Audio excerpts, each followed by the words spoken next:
Mapaparami na naman ako ng kanin dito sa luto ni Mama. Hello, Jo! It's me again, Clinthe ang mapamita.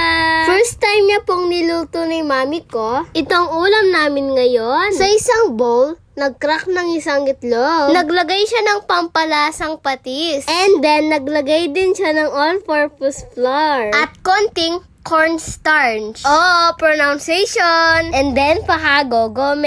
Naglagay din siya ng konting nawasa. Kaso di napakita. Ito nga po pala ang ating main ingredients. O, syempre lang kamatayang breast chicken. Itong mga manok na ito ay nahiwa na ng maninipis at tansyahan lang sa laki. Ito na po ang butter na ginawa natin kanina. Ilubog natin ang mga manok para makot ang ating mga manok sa ating butter or mixture. Pagkatapos nating ikot ang mga manok, ilabas ang kawali at magpainit ng mantika. Matuto tayong makiramdam kung mainit na ito. Kapag naramdaman mo na mainit na, ilagay mo na yung manok. Sabi, mga Jo, ang bango nito.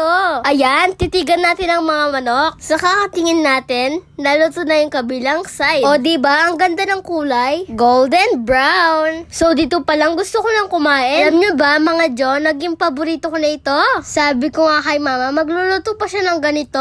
Pagkatapos maluto ng mga chicken, gawin na natin yung sauce ng mga manok. 7 kalamansi ang ginamit ng mama ko. Hindi pwede yung 8, hindi pwede yung 6. Dapat 7 lamang. Bigay ng mga ito para lumabas ang katas. Balik na po tayo sa ating mga nilulutong manok. Alam nyo ba, mga Jo, isa sa mga paborito ko ang fried chicken. Kaya naman sa lutong ito, pinirito muna ng mama ko yung chicken. Pero sa lutong ito, kakaiba. After natin naluto yung mga fried chicken, set aside muna natin. In the same pan, maglagay ka ng bawang. Kung nakikita na po, hindi na po siya nagpalit ng kawali. Dahil alam nyo ba, masarap yung nakadikit dyan.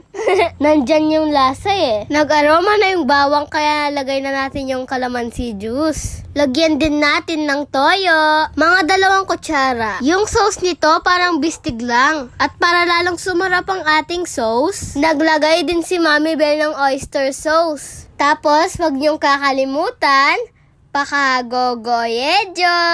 Hintayin lang natin kumulo. And then maglalagay din pala tayo ng konting nawasa para may konting sabaw. Kapag kumukulo na, maya-maya luto na yan. Grabe ang bango ng sauce. Excited na akong mga Jo. Ayan, nandito na tayo sa exciting part. It's plating time. Nilagay na ni mama ko yung mga manok sa plate. Yan, ilagay natin lahat dyan. Napaka-crispy ng manok. Pinaghatid nga pala ako ng mama ko ng lunch nito. Kasi nga di siya nakapagluto ng maaga. Masarap yung bagong luto. Kaya napasarap akong kumain. Nagre-request nga ako ulit eh. Bagyake mo ka pa, Jo.